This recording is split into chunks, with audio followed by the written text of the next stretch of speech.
to show this put down of TV, movie on TV. There's something we're missing. And the other thing is, morally or politically, there's no question of Jewish money. It's big, real big in power. And they must be scared to death of the right wing. No matter what their financial status is, they don't want the angry crowd in office. That's good Jews. I can't imagine it. Can you? No. That's pretty two powerful forces at work there. The media knows what the global market is. This movie sells. Then a woman going that movie, I don't care that woman you heard talk, didn't feel good about identifying with what's her name? You know what I mean? In terms of romance and stuff. Oh yeah.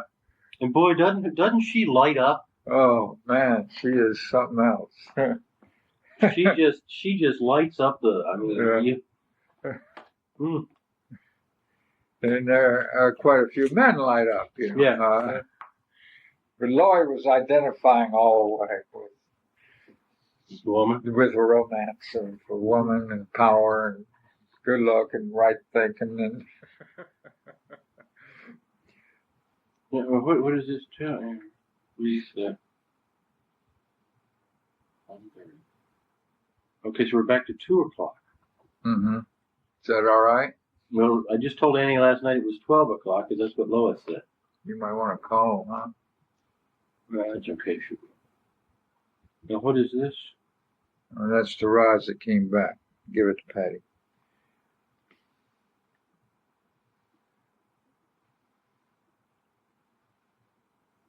Oh, Shiraz. I was thinking Roz Blake. No. This is straightforward. You have, who's your insurance agent? Tom Bricker? Mm-hmm. Have him fill out this top part, fill all the blanks out, and send it in to him where it says to send it. Right here. That's all? That's all you have to do, and you have to do it. Mm-hmm. Hang on. Anything been stirring you lately?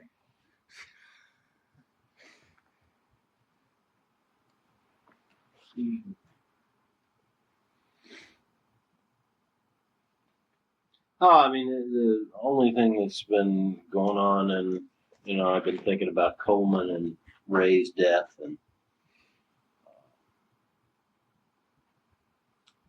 he said an interesting thing to me yesterday. He said, I was trying to empathize with him and say, I can't imagine I can imagine what it would be like, but I'm sure that I don't know what it will be like unless I go through that.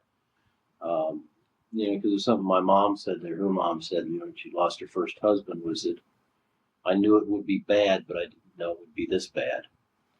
And Coleman said something. He said, he says, I wouldn't want to not have this pain. He says, it's the only thing I have left of him. And it was kind of like, that's mine. And I'm going to get through this. But it's something I have to go through, in terms of losing a loved one. That's interesting because, Ivan Illich wrote a whole book on that, in a way. And about modern medicine. And I'm just guessing now that this scenario with AIDS is, in some ways, goes back to traditional society, but more. What I'm saying here is that what's lost and you can't recover it, except maybe AIDS people can in that scenario. In Mexico, in all of our societies, but it lasted longer in Mexico, when somebody was extremely ill, in pain and so forth, You literally could suffer with those that suffer. Today you can't do that. Hey, nurse, she's having a seizure or something, and you push a button and somebody comes in and gets. Well, you might be interested in hearing what happened. I mean, Ray has been very ill all summer. Coleman took 4 months off work because Ray could afford it. He had the insurance to afford it and to afford to support him. And they spent the summer in Fire Island, and he's been going to dialysis 3 times a week. Coleman would take him in. It's, the island has no cars. You take a ferry over to get the dialysis back. And now they're back in Philadelphia. And Ray's worse, and he's in a lot more pain than people realize. And Coleman has this kind of caretaker syndrome. He had a conversation with Ray the night before saying, this is really getting to me. And felt guilty about that. But Ray refused. I mean, he did not want to die in a hospital. And, Coleman was taking a shower and he came back and Ray was gone. And he called my parents, who came right over. And then they called not 911, because if you call 911, Coleman and his community are wise enough to know they have to try to revive the person. And Ray didn't want to be revived, even if he could have been. He wasn't expected to go that day, but he went that day. And, it's kind of what my mom said is that Coleman's talk with him the night before might have given him permission to go, is to say, this is too hard on my loved one or whatever. And they called the undertaker to come directly, not 911 or the police or anybody else. And then they sat there on the bed with Ray for an hour and a half or 2 hours waiting for the undertaker. My parents and Coleman, and he would, cry some, talk some. You had to have a doctor pronounce him dead. Reach over and, touch Ray, and, it was, my mom said, an important, even though everybody knew Ray was going to die sometime, it was not expected that he'd die. There was nothing that told them he was going to die this soon. And it was an important letting go to sit there with his body for a couple of hours and to be able to touch his physical body, just to say, I can't believe he's gone, and to have some family around. And my mom's description of it was that it was sweet. It was a kind of letting go that is not often permitted. Oh, it's not. This is right on. I couldn't agree more. It took age to have that experience, probably. It wouldn't have happened maybe with anything else. That relationship and everything under the sun. But the ability to suffer with those that suffer is a medicine that is gone in our society. And that's an expensive life. Anyhow.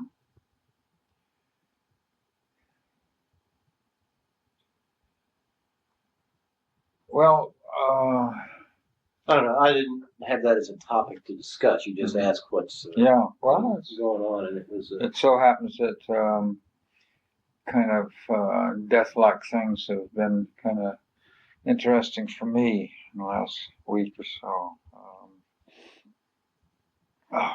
I'm getting warm, don't worry. It sort of started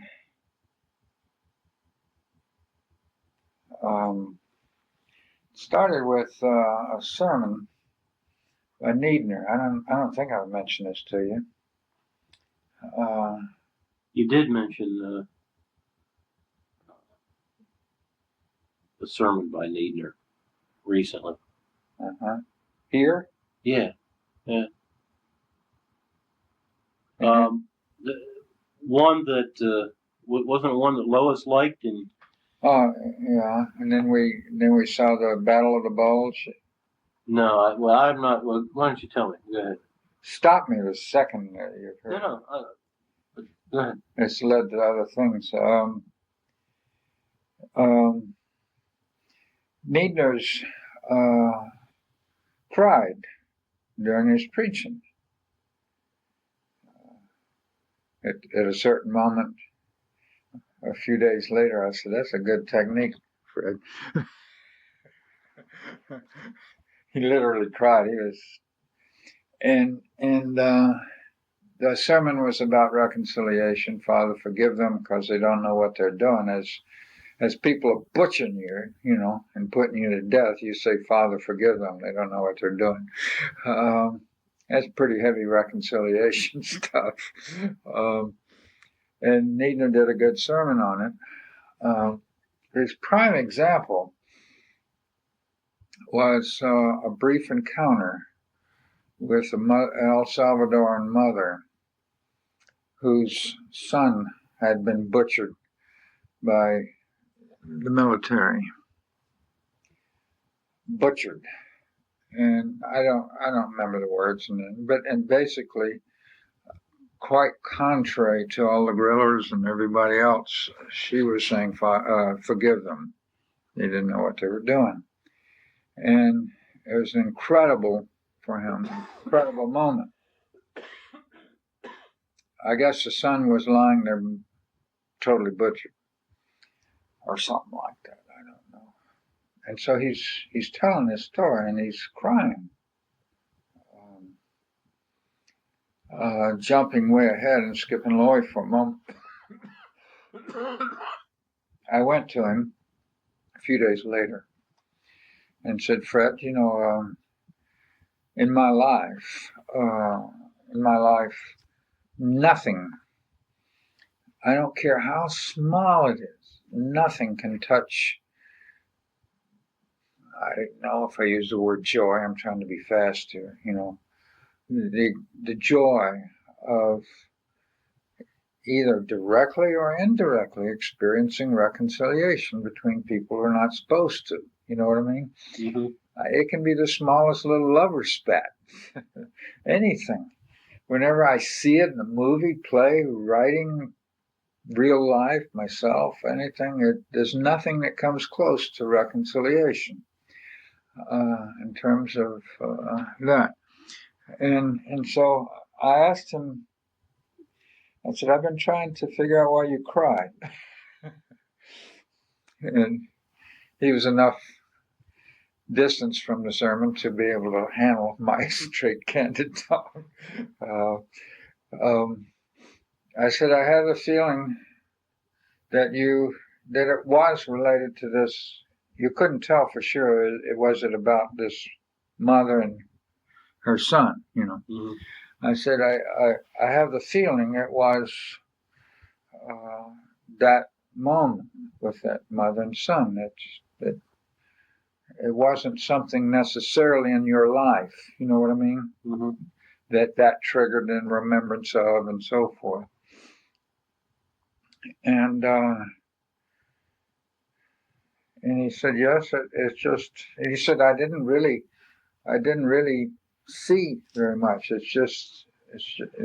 just knew the experience, it was a momentary thing, but he can't get over that, that she would do this. Right in the face of her son being butchered? Yeah. And he didn't experience it very much. I don't even remember how much it was told to him or what, but he just couldn't get over that. And then I mentioned how reconciliation is to me. And then he said something, and he knows my past a little bit. He says, I'm not surprised that you're saying this, because this was a fleeting experience for me that touched me deeply. I know you've been in war, and let alone Chicago or whatever. They always think I was more than I was. in Chicago, but I was in enough. Uh, and he says, I'm sure you've had firsthand experience with this kind of thing, this seeing people torn apart like that. No, I'm backing off a moment and simply saying that's, in a sense, that's right. Very few people know what war is. Mm-hmm. Very few people have any idea at all what it's about. Nothing to do with glory and honor, and heroism and so forth. Is absolutely right, and of course, when I hear pastors every Sunday, I'm for the most part listening to the most protected, secure people in the world. They've got a guaranteed job. Even if there's no money in that little community, people will bring over casseroles or whatever. You know what I mean? Mm-hmm. They're going to be taken care of come hell or high water if you're the pastor. They don't know this scene, you know. And all right, that's one thing. Now, after the sermon that evening, I did work in my little locker room, and I turned on that Project Neighbors TV that was donated, and there was nothing on, so I just flipped to channel 11 while I was going to do some work, and it had the Battle of the Bulge. Did I tell you this? No. Mm-hmm. Now, I've seen other films, The Battle of the Bulge, and of course, I not only was in Normandy, I saw Normandy films coming out of my ears, eyes. This was a very different one. This was real. Individuals, survivors, and some pictures, but mostly talk. I don't know if it was about as brutal as you can get. Maybe not as brutal in a sense as Normandy, except that it was a longer period of time, which makes it even more brutal. 16,000 lost their lives, Americans alone. You had to see it. I can't even talk it. To fight day after day after day with no food, no water, no safety, decapitation totally around you, and then if you are wounded, you're brought back a few hundred yards and patched up and sent back again. And if you're crazy, you're given 3 extra hours of talking to some shrink or something and sent back again. You couldn't lose a soul on the front. Endless, just endless till you died. You know, just imagine anything, and you're probably getting closer. Okay, I'm trying to go fast, and so I'm watching these and listening to these survivors talk, and there were some pictures. There's a picture of a kid who could have been me being shaped up by a shrink. These were documenting pictures, shaped up by a shrink table on, an old table near the front, and asking questions. Well, what were you thinking of? And the kid just starry-eyed, starry-eyed. Are you scared? All he could say is dead, dead. He just couldn't say anything else. He made no defense, no anything about going back or not going back or anything. He just said dead, dead. And I'm saying this because I'm watching this and I'm teary-eyed. I know I've experienced to enough degree to know, that I was in shock, and in a sense I was dealt that way and just told to get lost. They didn't send me back to the front because my job had been done, and so I was turned loose in Scotland for 30 days alone.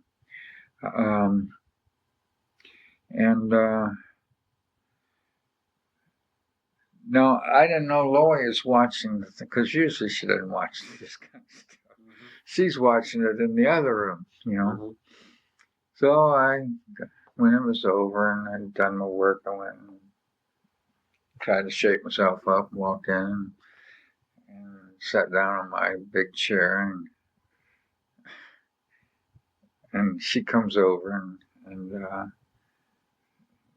kisses me and all that stuff. You know. It's very touching. Translated, it's been 50 years since I've been in this shit. Mhm. And she says, you know, I'm now just beginning to understand certain things about you, which I'll go to the grave with. I can't, I'm shifting gears now. I can't put my finger on it. I am the world's worst PR guy because it's very hard for me not to call bullshit bullshit. And when you've had those experiences and you hear bullshit, you just can't do it. You know, you can't accept it. I hear sermons. I know they need to say these things to get the money from the people and everything else. I want to scream, oh, the bullshit, you know. It's just sheer bullshit, you know. And hence I am a lousy upfront guy, you know, because you got to use a lot of bullshit to get anywhere. And people don't want to hear what's really happening. They don't want to hear it. That's sort of in a bigger global perspective what I keep trying to say. So all these things came together, and then comes my book. It's the third time I've read this book, George. I read it in German and English already, now I'm reading it again. And it all fits. Incognito. Yeah, it all fits. It's real. It's real. There's no way the author doesn't. I don't know whether he experiences himself or I don't know. I have no idea. There's no foreword, no nothing. If you ever want to come close to feeling what war is like, read it. It'll blow you away. It really will.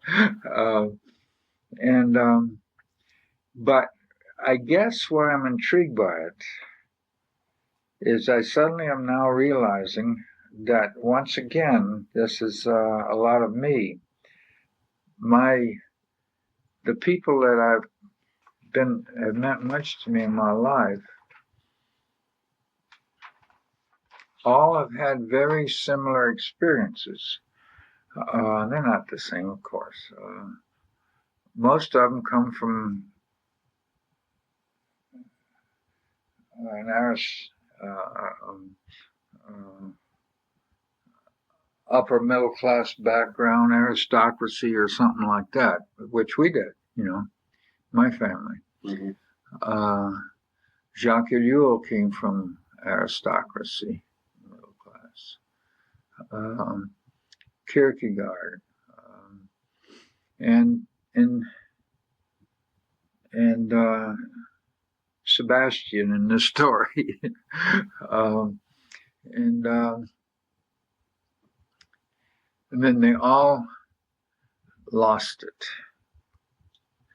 And about my age, you know, anywhere in the teenage period, lost it all, and took different forms, but total bottom out.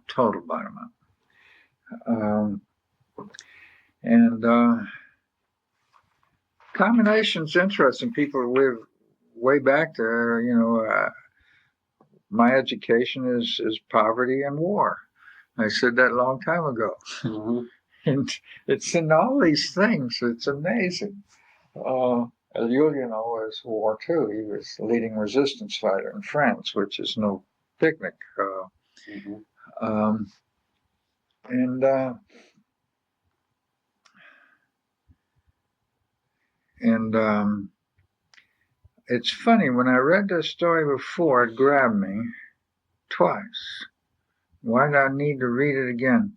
This is the first time I'm reading it from beginning to end, sort of looking at this young kid telling his story and myself at the same time. I didn't really look at Sebastian from the beginning as somebody trying to say something. You know what I mean? I was reading it as a hell of a story, historic and everything else, you know.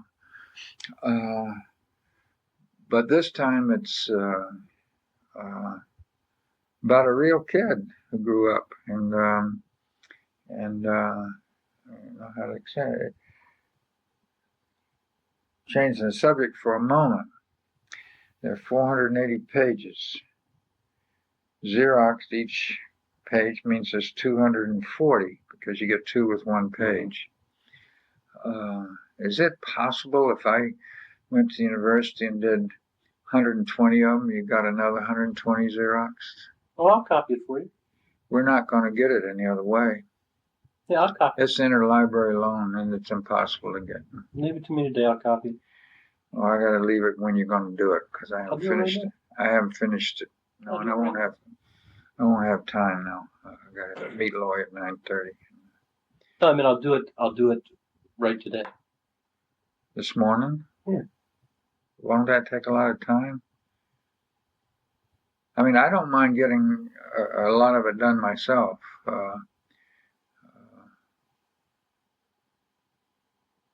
So, I mean, I don't think it's going to take that much time. It's up to you. Obviously, when you do it, you keep, until you finish reading it, you keep the copy and then give it to me. I may make two. It's a lot of work, George. Well, I'll just make one and then I run it through. Well, we'll talk about it. Okay. So I don't know where all this babble leads to.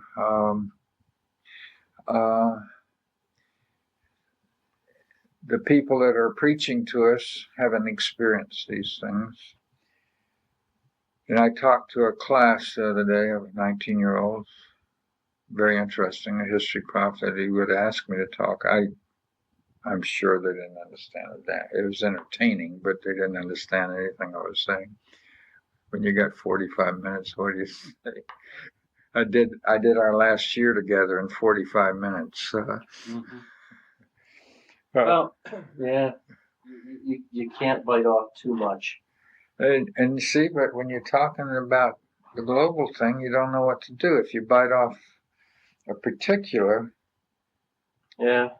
They're in the particulars all the time. Only reason I'm mentioning this is I had sat in on his class the week before, and I mean, here's a guy that I think is about as warm, found a guy. He grew up as a missionary son in Ethiopia. You know, I mean, he knows a lot. He's good and he's sensitive and warm.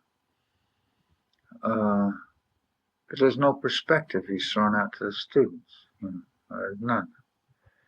And I'm talking about the best of the lot. Yeah. I mean, how are they receiving this? You know, they're told that you know, because they're into South America and Guatemala right now and different things inside. They're told that global perspective is the title of the course. And that means that they bring Sukasa in the week after I was there, members of Sukasa, and they talk about their involvement in Guatemala. That's not a global perspective. You know, missionaries did that. You with me, Lou? Mm-hmm. Helping the poor in Guatemala and the Mayan Indians is not a global perspective, but that's what's portrayed as global. When you do some work in India or Africa, that you have a global perspective. That is so far removed from what's happening today, it isn't even funny. And so now here I come, How do I tell them what's happening? Here's this little article in the other day in the paper. This is a dynamite little article. Let me see. Go ahead, read it out loud if you want.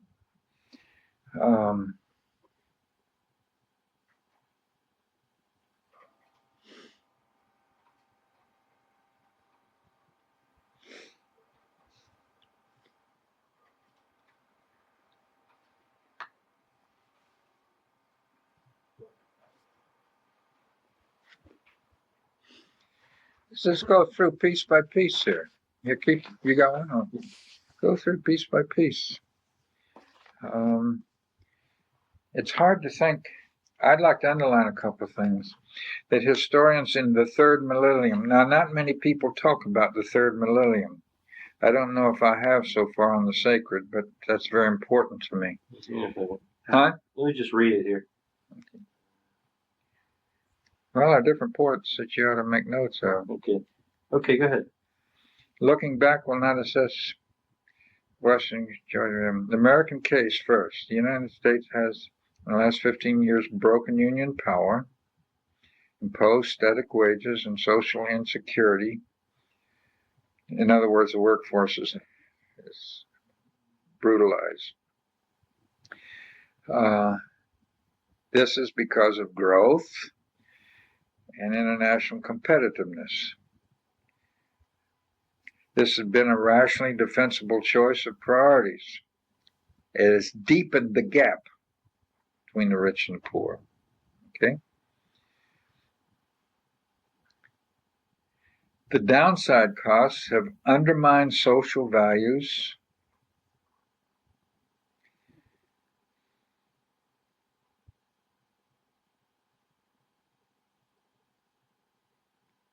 and so forth.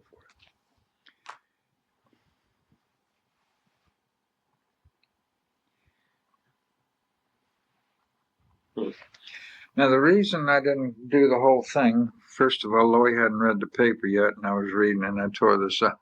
Where's it from? The Chicago Tribune. What day? About 5 days ago. But the second part of the article is simply the same thing on Western Europe. It has no perspective. It has no global perspective. Okay, it's nothing different, basically. Mm-hmm. No, I want to come back to the third millennium, but when I look at our grandkids, kids, and everything else, and those 19-year-olds in the classroom, this is anybody that's a thinker would agree to this and knows this is written because it's the way it is. Okay, the gap between the rich and poor is growing. Our social values we're being fractured more every day, unbelievably so.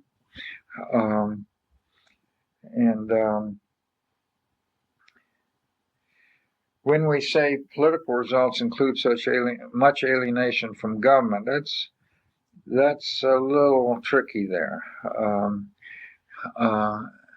The debate between the Republicans and the Democrats doesn't mean the nation state doesn't grow stronger. Giving money to the states to do your welfare better does not reduce the nation state at all. The power is still there, et cetera, et cetera, et cetera. The nation state grows every day in our lives. No, all I'm trying to say is this: why all this is happening, is not envisioned or discussed or anything. And how do you can't tackle it until you understand it.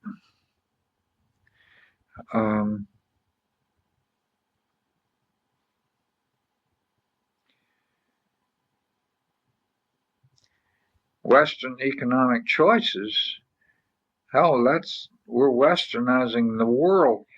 It's global. This westernization is global.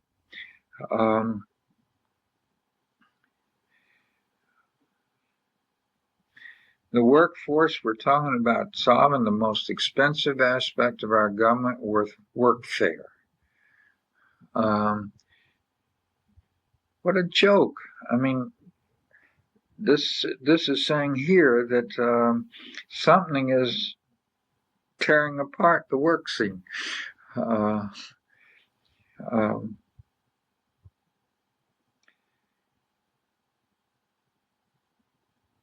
Something is undermining all social values and political stability.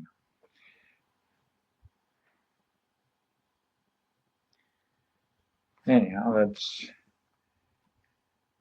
I wish they had talked a little bit about the third millennium, why he put that in there. He's talking about the third millennium being the year 3000. It's hard to think that historians in the third millennium looking back, will not assess. Thank you. You straightened me out on that. Choices. He's not into anything important. No, on that. You're thinking about I'm thinking about third milieu. Yeah, but the 3rd century. No, I'm not thinking about 3rd century. I'm thinking about the third milieu. What do you mean? It's very important. The first milieu. Call it prehistoric. Okay.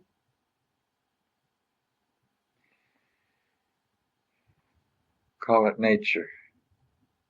The nature milieu. Okay. There's no history in this milieu. There's no recorded history. It's prehistoric. Mm-hmm. And nature was the sacred, the sun, the moon. All religions came from that. We did this, didn't we? Yeah. So I'll go fast. The second milieu, I tend to call the traditional milieu. I often call it the no milieu here. It's the Walt Society milieu. It's the city of neighborhoods in Chicago, and you better not cross the street in somebody else's neighborhood. It's the milieu in which a Missouri Synod Lutheran young woman dare not become engaged even to an ALC Lutheran. ELCA Lutheran. Or they'll be disowned. I happen to know that was my secretary. The Wall Society. And the third milieu is the Technological Society. Capitalism falls into the traditional society, not the new society. Capitalism was the Adam Smith economic name of the game in traditional society. Save your money. You don't save it anymore. Invest. Traditional society is a mortal sin to invest, etc., etc. So, I don't know why I went too fast reading that. Yeah. Hey, hang on here. I want to go back to something. Okay.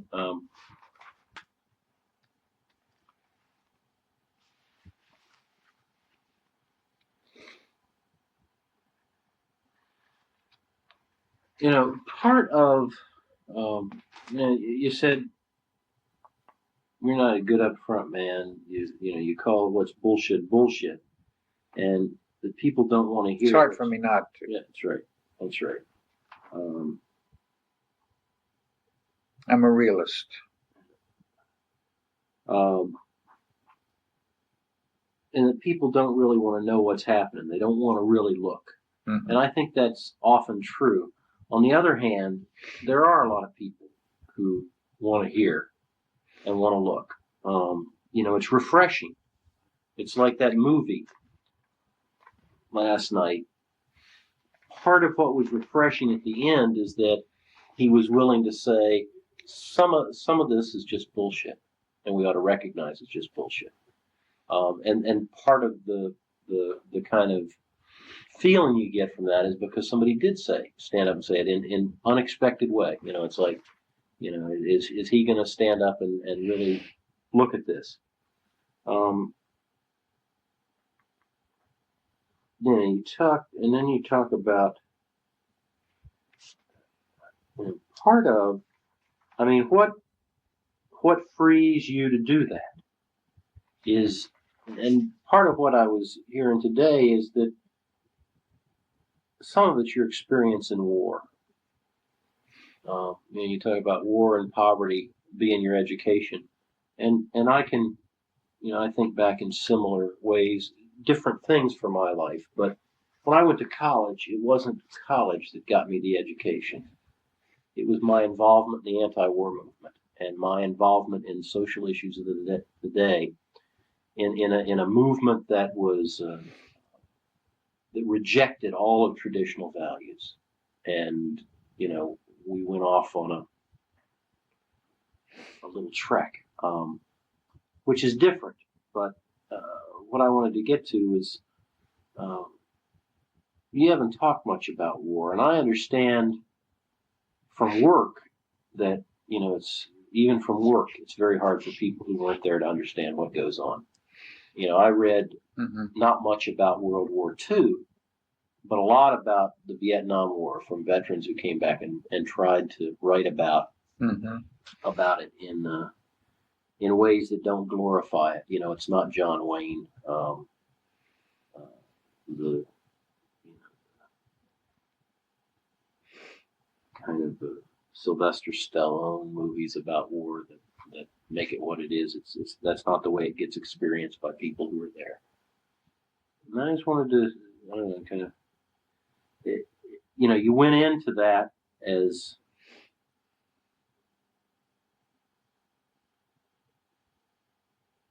a 17-year-old who was in poverty at the time, and a way to escape your mother. And the no written on your forehead and whatnot. Sebastian couldn't take it anymore. And then you were cast from poverty into hell. In some ways, parts of it are, I'm sure not all of it is that. No. But unknown. Huh?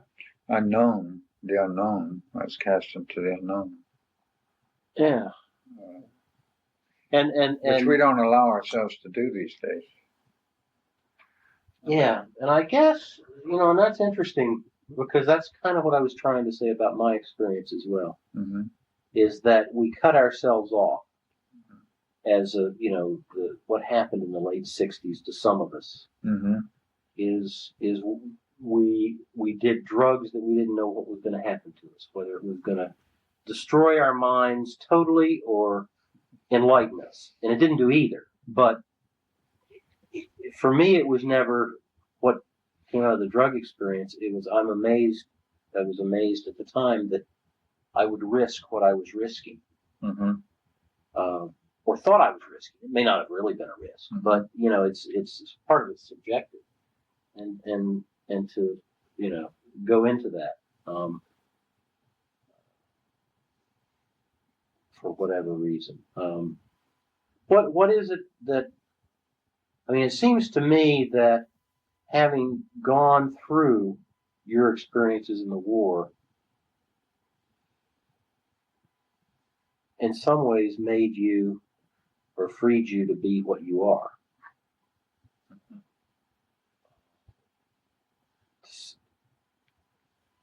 To speak the truth as you saw it rather than spout the lies that have been shoved down your throat all your life.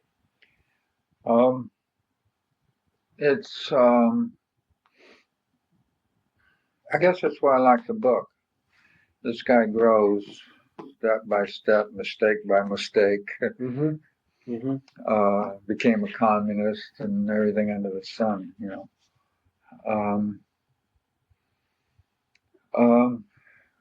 what you said a little earlier, the movie last night. There's a difference between sacred and religion. Piece by piece, little by little, I hung on to my religion until I began to see its bullshit. My religion being Missouri Synod, I could only take little tiny things. I could only take communion from a Missouri Synod chaplain. Da-da-da-da-da-da. Here I'm getting shot at. You could only take communion from Missouri Synod. Finally find one after 2 years on the docks in Naples on bombed out, unturned over ships that used as docks. I found a Missouri Synod chaplain.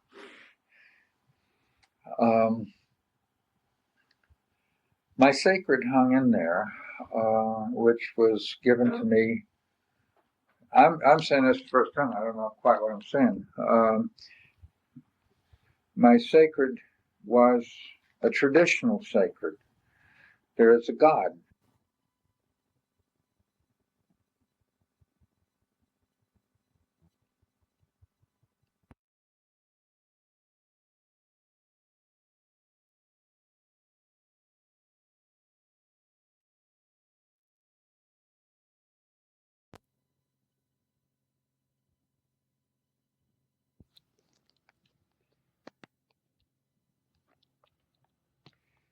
And the sacred was implanted strongly, without question. That is a sacred. There are no questions. and so, even though I was going through all kinds of thinking, maybe for the first time, on communion, why can't I take it from this guy and this and that, and all sorts of experiences led into all these things. But my religions were falling apart. My religions of America the Beautiful were falling apart. The Christian religion, when I saw castration of half the world by Christianity, and I won't go into that, was falling apart. The Christian religion was falling apart for me. The sacred of a God, traditional God, hung in there. And what it means to be human, I don't know what I'm saying. What it means to be human, I didn't think these things, but what it means to be human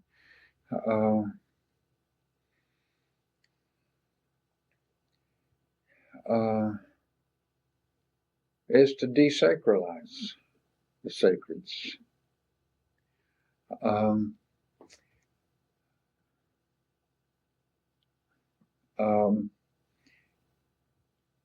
The sacred of the sun and the moon in the first milieu was de-sacralized by history.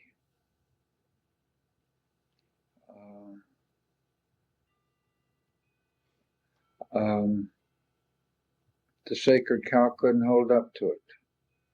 The sacred bull for the Indians or whatever couldn't hold up to the de-sacralizing of history. And you are a person. You have a history. You say your own yes and no, and as a collective, you say yes and no. And so it was desacralized, and we've said this before. Luther and the boys desacralized the cross and the crown, desacralized it. Now that doesn't happen very easily and very often.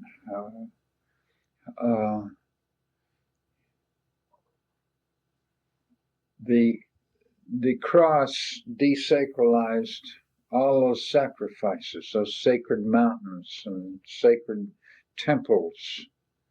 The temples will be down in 3 days. Desacralized all that was sacred. And from then on, in the faith, things are what they are.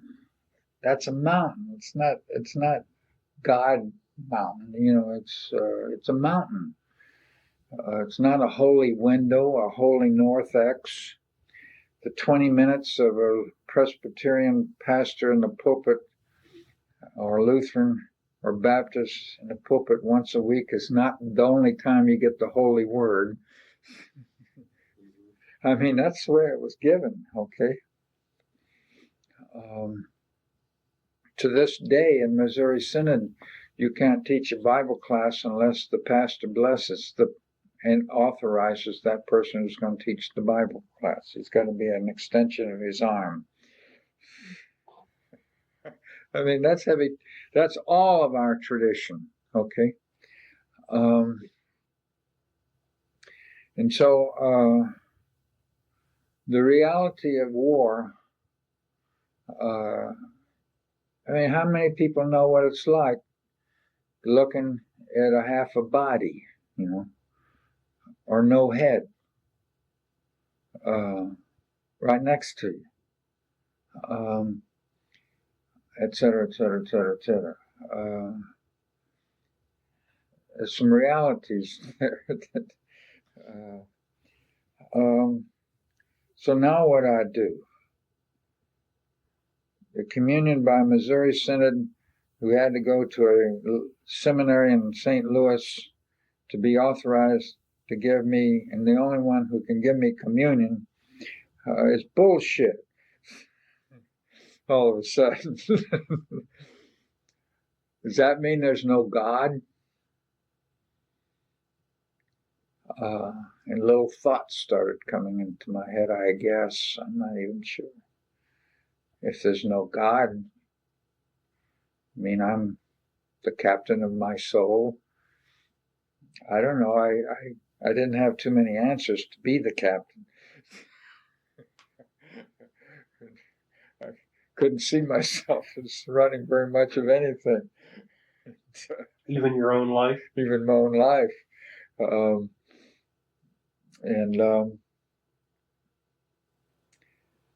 And so I've told you this before. I made little thought patterns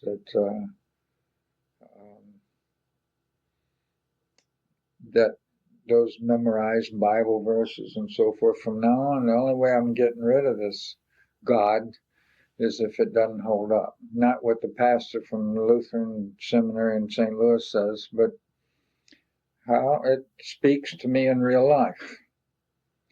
How that Bible verse speaks to me in real life. That's about as good as I can say. And turn the other cheek. My commander didn't say that. He said if the other guy turns his cheek, blow it off. What is that? What is that? Turn the other cheek. The whole bit, and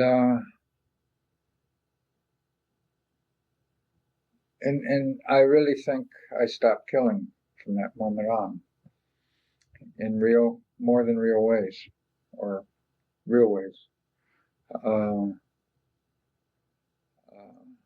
Very quietly, I became nonviolent. How did you do that? When I shot 20 millimeters at planes coming at me, I don't name too well. Not very exciting ways. That's sort of an incognito. What point in the war was it? I mean, just as I'm heading for the Pacific.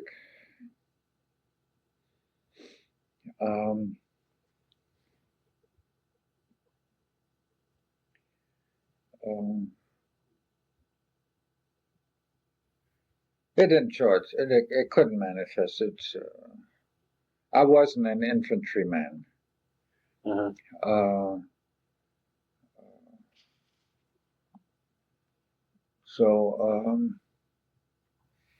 See, even in invasions, I was defenseless.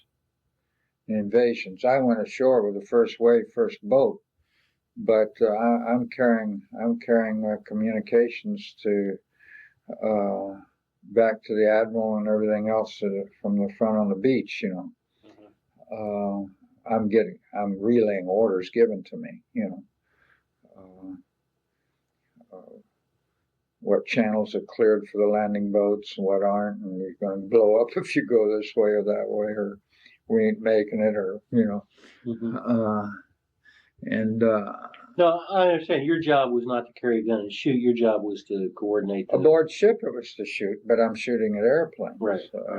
And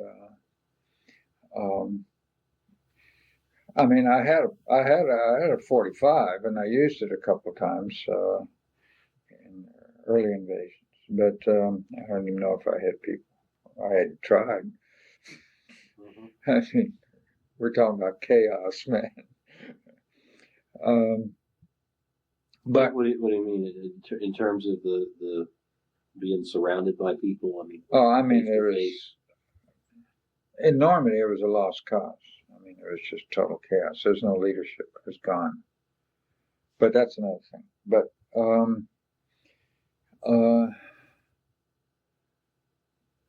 so it was nothing dramatic, except in my own life, I began to expand on that. I wasn't consciously thinking this much of it, believe me. But expand on nonviolence kind of thing, meaning also dealing with people, and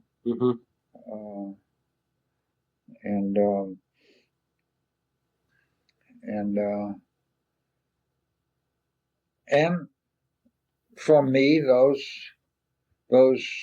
Bible verses. The Bible's not as sacred to me, but those Bible verses have always held up.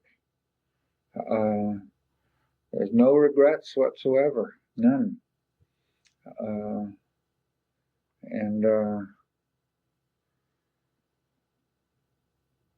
No.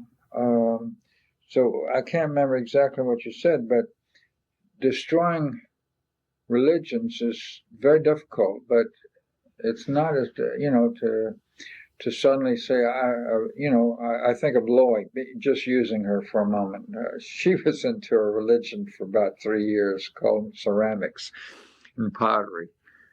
I mean, she'd leave wife, husband, everything, kids, everything to go over and do her pottery. She was so into it. It was a religion, okay? It gave her meaning in life, everything. Yeah, we all have this, Sure. whether it's jogging or God knows what. It could be diet, religion. Sure. Now those religions, and that's when you mentioned the movie. Those are religions we're talking about, to say it straight instead of playing games. I might add a quick political footnote. My good friend, who could afford to go to college, and I couldn't even think of it right after high school. His second year at the University of Florida, became president. This is a big political job, president of the student body, And he ran on an Honest John ticket. And he wasn't poor, but he was the poor man's choice. And he did the Bill Clinton thing in the movie. He called things exactly what they were. I might add that works maybe once. I think there's a place for that in politics as a good formula. It's like, if you follow this, it's like by telling Fred Niedner, you really hit on a good formula. Figure out how to cry next time you preach, and people will listen. It works about once. I really think we're at a time where it would work in politics. It's risky. It's risky because all the marketing people say don't do it. Well, it's what is refreshing to me about Jesse Jackson, for instance, is that you notice he's not president. But go ahead. I noticed that exactly. But no. But that's my point. Is that there are almost everything he says, I say right on. Because it seems to me that he has decided, for whatever reasons in his own life, is that he's going to try to speak the truth as he knows it. Yeah.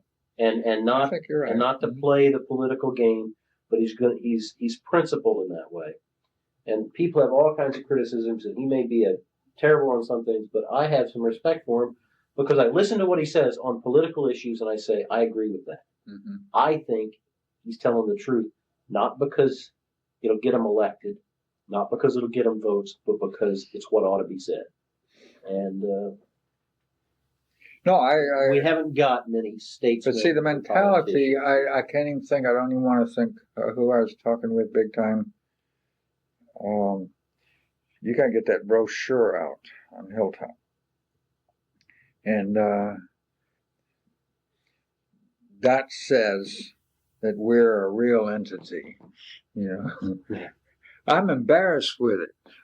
A slick brochure. Oh, yeah. I'm embarrassed with it. I haven't had any occasion to use it. But to people in money, in mainstream, that sells. Yeah. So I have to, when I suggest to the Bill Clintons how to run for the third term, I have to recognize I'm probably wrong. Yeah.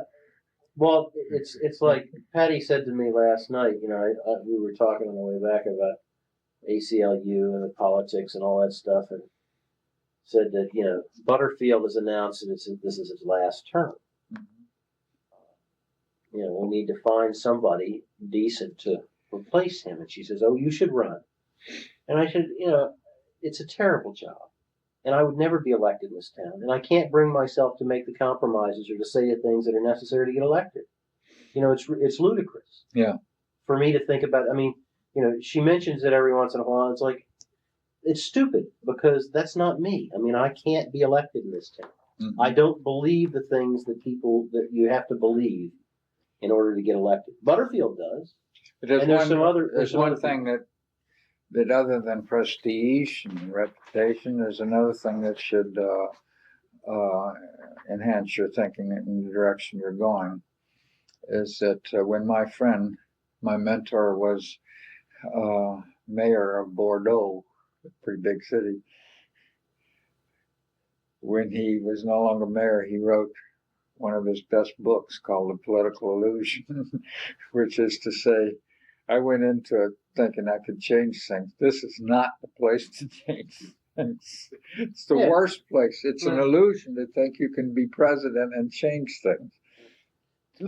I mean, it would be delightful to have leaders that spoke the truth and dealt with problems in all their earthly complexity, rather than media 30-second simplicities. But see, now we're getting real for me. The problem there is, if we really know what we're up against and speak the truth, if we really know what the sacred is and speak the truth, then no way in hell you're going to do it from the president's office. If we want to make life a little better for our grandkids instead of the direction we're going, which is bad, seriously bad, we have to say we all have to want to have a lower standard of living and choose to have a lower standard of living. We have to stop. Standard of living is a guarantee of the demise of the individual. Higher standard of living is McDonaldism and conformism. Higher standard of living is garbage that's going to kill us in the world. I mean, what more do you want, and until, see, he said it here, on growth and competition, those are things you get A's for in college. You're number one in the class. That's what it's all about. I told the students that. And now that can't be done from a role or an institution. They wouldn't exist. Now, how if one is president of a university or something and tells the truth? I think maybe the only way that it's possible, because the university will grow or it'll die in this system. The system whether it's Emmanuel's fundraising techniques or Chicago Bears moving to Gary, it's the same system. It's identical. Or winning the election, it's all the same. That can only be changed with dialogue and bottom up in relationships. People have to want to change it. And it sounds like I'm whistling Dixie. Something I've said before, but it's not quite utopian thinking. What's utopian thinking is to think that the shit that's coming our way is going to go away if we do nothing. That's utopian thinking.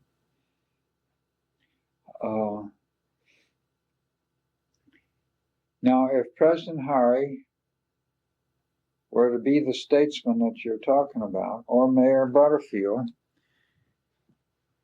there's no question he would take risk.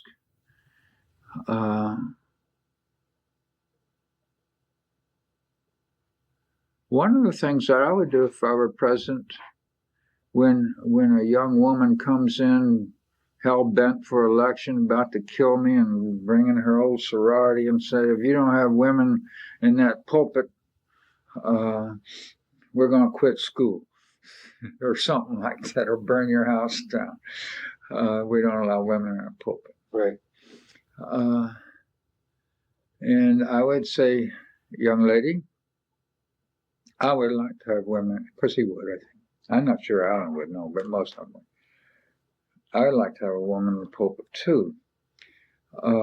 So let's work on it. If we put a woman in the pulpit, our best thinking says we will lose about 40 freshmen a year each year. That's 160 students in no time, times $20,000 a piece a year. Your tuition will have to go up a little. And you need to talk to the faculty too, because they won't have a cost of living raise next year or the year after. Now, if you can convince your colleagues for a little higher increase, and we can work together on the faculty, I'll be your champion. We'll put a woman in there. Does that make any sense what I'm saying? Yeah. Now, that a leader could possibly do, but even that wouldn't be on the public airways. He would go to those folks and talk straight talk with them. It might slip out. Yeah, but part of it is just, I agree with you, but, it's people in political leadership worry about getting reelected. That's number one. I learned it in the first, it's not the first political campaign, it's the first electoral politics campaign I became involved in, and that was for Marion Ballinois. Mm-hmm. A more principled person you could not ask for. Mm-hmm. But the first thing she did when she got elected was to start thinking about how to get reelected, which meant that she started making compromises that pissed off the people who elected And you justified because you're not going to be on a committee unless you have some seniority, and you're not going to. I mean, the whole you're not going to be effective unless you get reelected. Yeah. And so it's totally justification. And so you run on it, and it's in the decisions you make every day. It's what we've been saying for a long time now, and I come from a different place than you do on a lot of this stuff, but I've become convinced, that I see it. Yeah. That a lot of what's important is the relationships you have with people. It's what you do every day. The compromises is not one grand big compromise. Mm-hmm. You find yourself where you are because you've made 100 small compromises, and all of a sudden you're not the person that was elected. But it comes down to, I couldn't agree with you more, but it comes down to what are we up against, where we're trying to go.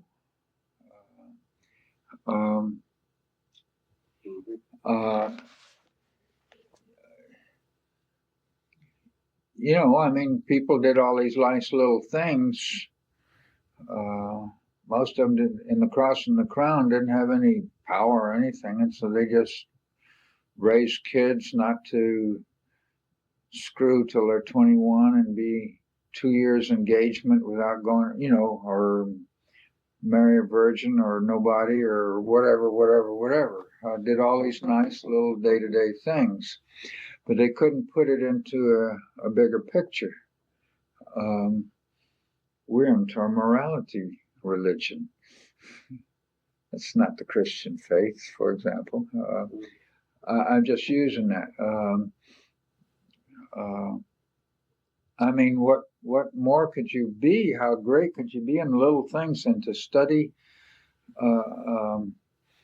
the Indians' language so you can teach them the German language and the German liturgy so they can become real Christians, Missouri Synod Lutheran Christian. I mean, that's a nice little thing. It's living your life fully. It's taking steps, courageous steps. You're working with the Indians. They could kill you. They could hack your head off. And you're bringing your wife and kids with you. And what I'm trying to say is, what are we there for? That's what I'm trying to get at. To increase the standard of living for folks, that's a good. Republicans say it is. Democrats say it is. I have a problem. And I don't know who to talk with. I got to meet Loy at 9:30. Okay. Well, this is fine. You sure you want to take this? Yeah. Take your stuff out of it. Yeah. You know what page you're on? Yeah. And you've got you got to deal with that Bricker stuff tomorrow. I will. Yeah.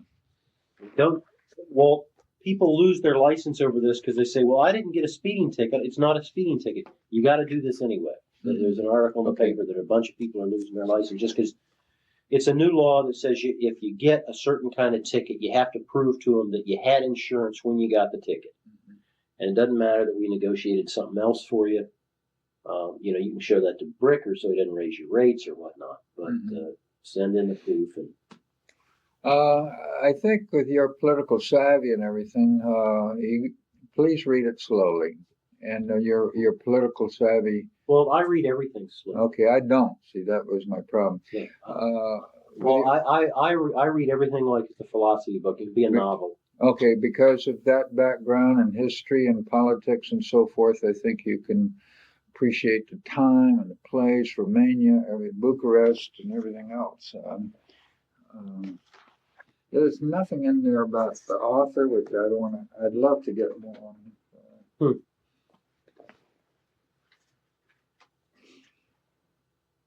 It's a long book. It's not a philosophy book. It's about as real life as you can get.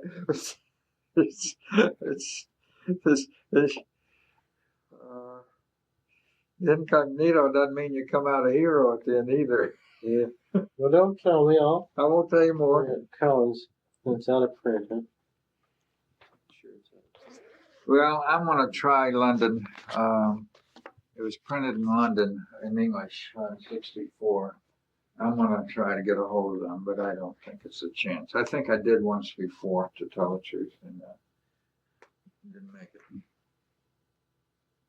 Right. I'll take a hack at it. But it was a fun movie, though, wasn't it? Yeah. Talking about American President, 1995.